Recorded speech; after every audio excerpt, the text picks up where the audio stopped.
Hi, friends. Gene Valentino from the Grassroots Truthcast.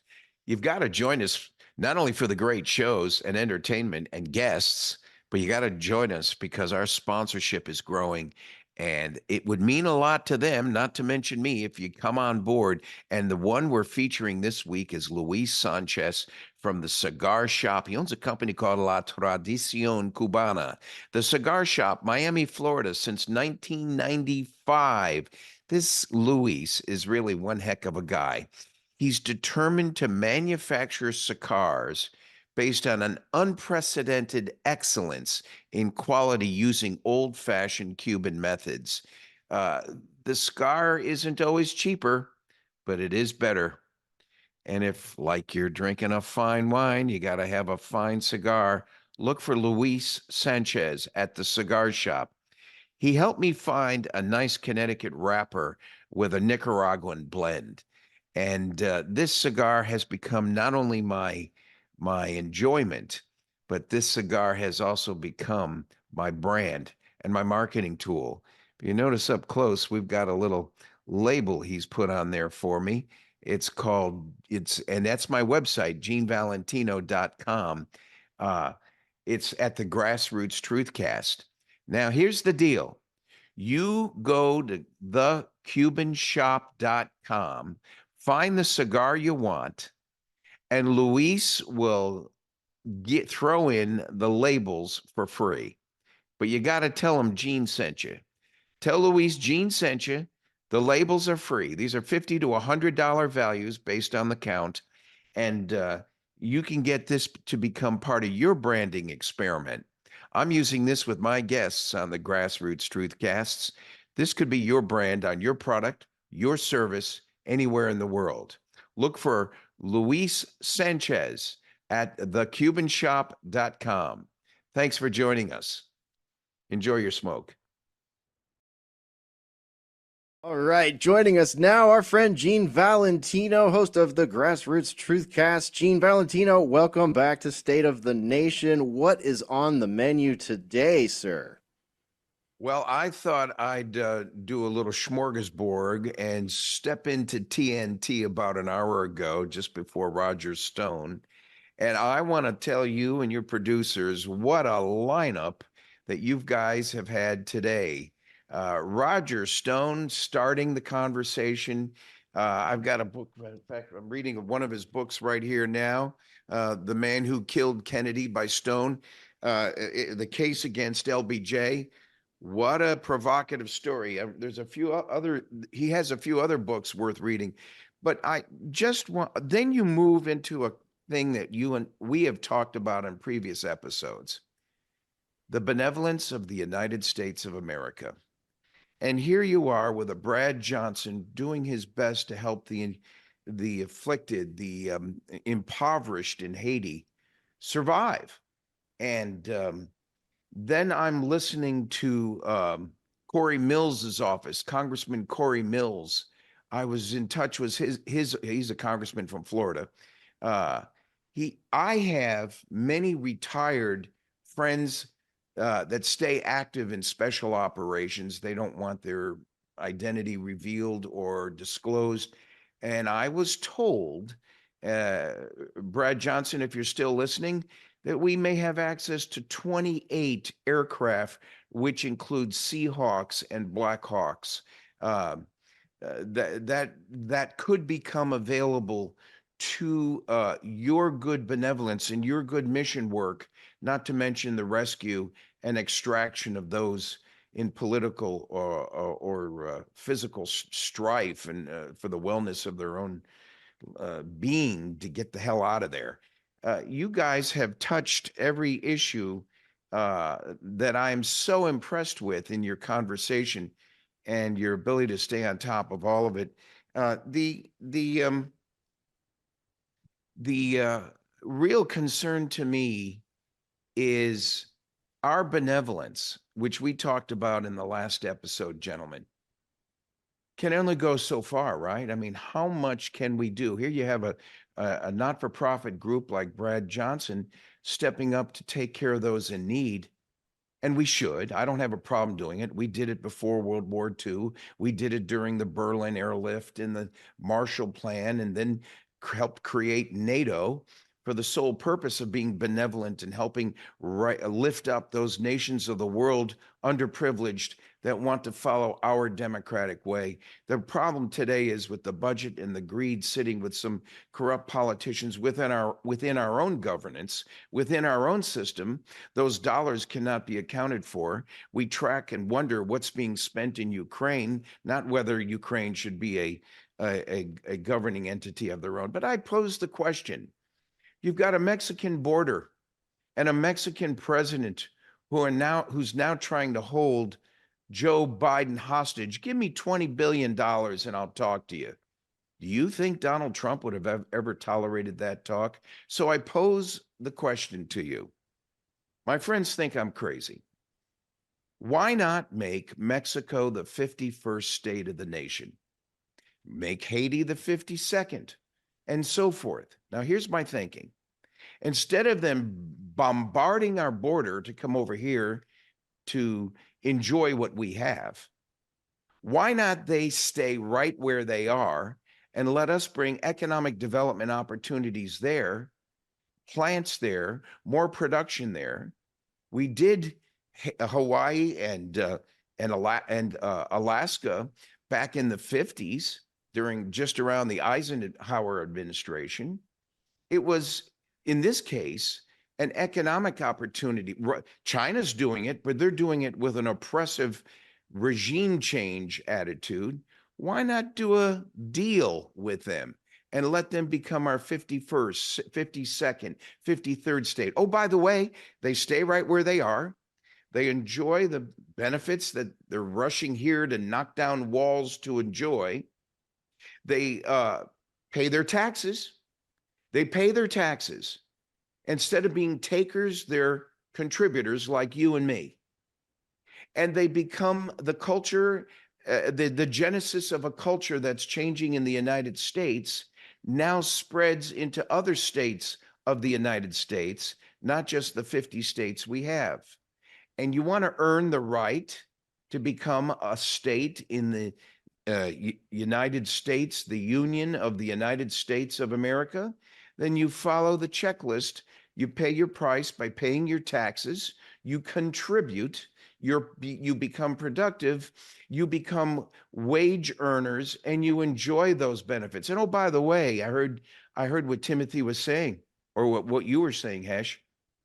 I might want to own some of that waterfront land myself. And why shouldn't I? They're a 51st state of the nation.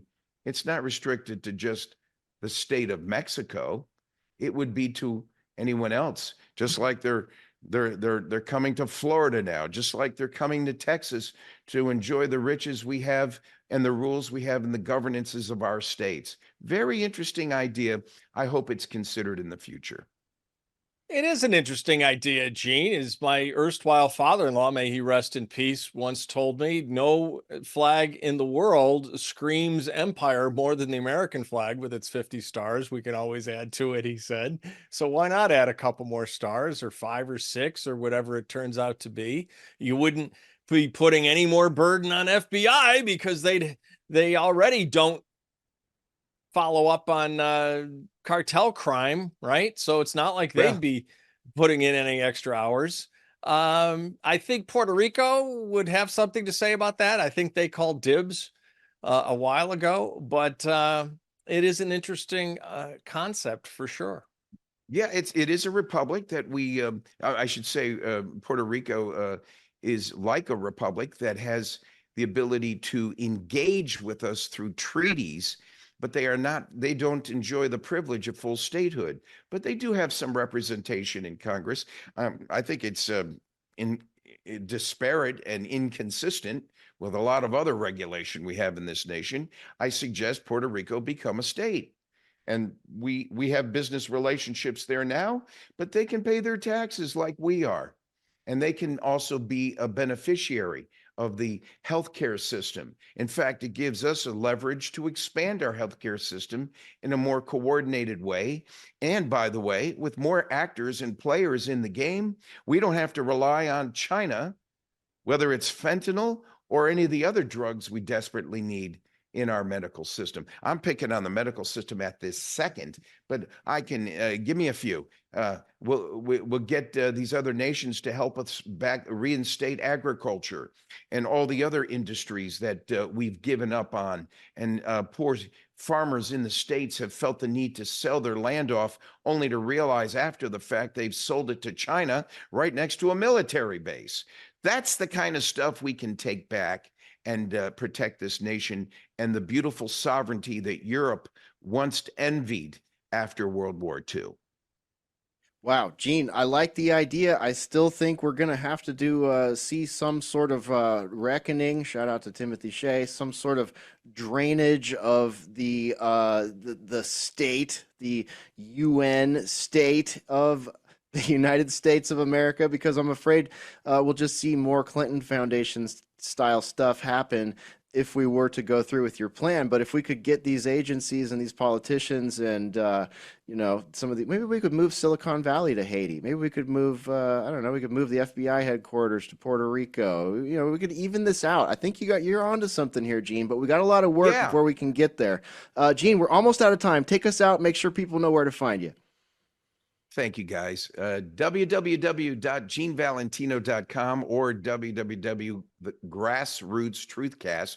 Please subscribe. You'll see all our TNT episodes there as well. And it's wonderful to see that you guys are protecting America and keeping the word out as you broadcast worldwide. I think the world needs to see everything else, not just what they're hearing in the myopic media around them. And TNT is that answer. That's right. Well said, Gene. Thank you for your insights. We always appreciate having you here, and we'll look forward to your next appearance here at State of the Nation on today's News Talk TNT.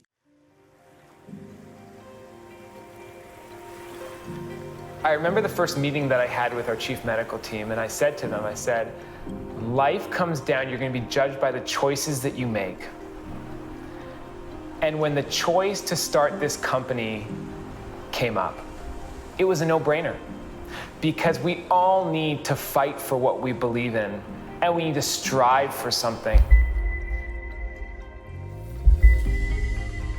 I'm Dr. Heather Gessling. I'm a family medicine physician. I am the Chief Operating Officer for the medical team at the Wellness Company. We strive to base all of our decisions on science, and the lack of unbiased science in the last 2 years is one of the catalysts that has brought about the Wellness Company. My role in the Wellness Company is going to be largely one of education and re-education of our physician corps, who are going to be administering medicine to large numbers of people, we hope, under our guidance, okay? We are not going to be telling them how to practice, but we are going to be telling them how to approach the patient in a different way. And that way involves returning to the first principles of medicine, which are the basic sciences. Myself and the Wellness Company rely on data, scientific data, to drive critical decisions. But importantly, we must consider all available sources of data. Everything's on the table. Nutrition is basically what we put in our bodies, and you can imagine what we put in our bodies really matters. And nutrition science is going to play a giant role in the data-driven decisions and treatment plans that we devise at the Wellness Company. So I'm Dr. Jen Vandewater. I'm a doctor of pharmacy. I graduated pharmacy college in 2006. I worked mostly for retail pharmacies, and through the years I noticed that it became very robotic. The pharmacy industry was no longer about patient care, and it became more fill prescriptions, give shots, anything you could do just to keep busy. There was no time for patient interaction and patient well-being. But while I was there, I was still seeing that people were on lots and lots and lots of medications. So as I was watching doctors prescribe more and more, I thought, well, how can I assist and help the patient realize they may be on too many medications? Current medical practice is so completely off the rails that it almost has to be destroyed and rebuilt from the ground up. because we have allowed ourselves to be taken over by pharma for the most part. Most doctors just prescribe, they treat numbers as opposed to patients. They don't reverse disease, they maintain chronic disease. This is all wrong. Our approach is wrong. Our approach to these diseases is wrong. It is all based on giving a pill to treat a number. That is what modern medicine has become. We are not treating patients, we are treating numbers. It's always been said that an ounce of prevention is worth a pound of cure. And if we can prevent an illness, we can prevent suffering, potentially hospitalization, progression of disease, and death. So prevention is absolutely critical. I see creating an integrated healthcare system that focuses on prevention versus being reactive. I see a company that's going to continue to have amazing products and put third-party products on our store and in our platform that are vetted by some of the best physicians in the world. What makes the wellness company's approach unique is that we're coming at different angles. We're not just coming into one area of health, we're coming into education. We're coming into training even providers on what health actually looks like. We've been kind of confused and misguided through the years, so the wellness company is hitting it in a way that nobody else has hit it before. We have to go back to treating patients and getting them healthy again and maintaining that state of good health. I truly am inspired to leave the world a better place than I came in. I want to create that change. I want to help people. Grow in what you know about your health. Your health is yours. You own your body. We want to just guide you in that so you can make the right decisions for your health. And I'm excited to tell you that we're here and we're bringing you the best.